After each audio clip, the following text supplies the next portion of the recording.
This is the time when you get a real chance to know yourself.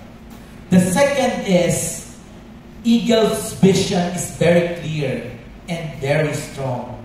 Look at the eyes, the eye of an eagle. Eagle can see its prey from 5 kilometers away.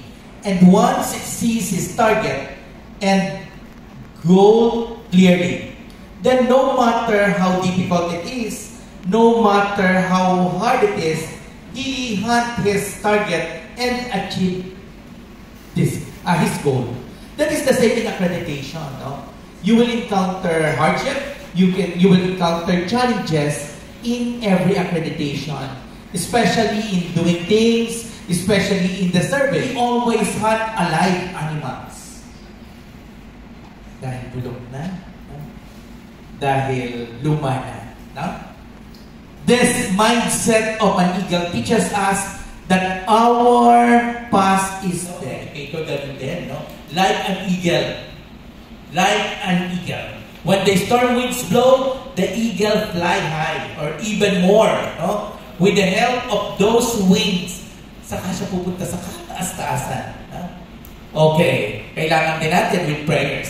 The life lesson to be learned from this mindset is, of course, we have to find possibilities in the problems and find opportunities in the challenges. And the Napoleon Hill once said that every great challenge bring great opportunities. Yes. So that eagle's baby cannot be comfortable with it, because if he become comfortable in the nest, he will stay there and would not be able to leave the comfort zone.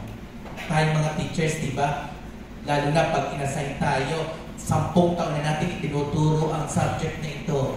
Pag binigyan kayo ng assignment ng principal, we can learn from this mindset. We must have the test of commitment of people. No? We intend to partner with the people we hire. No? Establishing the trust is important in relationship. Kaya nga, di ba, in the school, dapat yung relationship natin with the parents, no, strengthens the painful process. That is 6, no? Eagle loves the painful process. Why? At the age of 40, no, the eagle become old. And the eagle has to make a painful decision at that moment. Anong decision yun? Die or go through a painful process of rebirth. Okay? Which will extend its life for another 30 years. Okay? This process involves painful task of knocking out its own beak and plucking out its talon so that new ones can grow.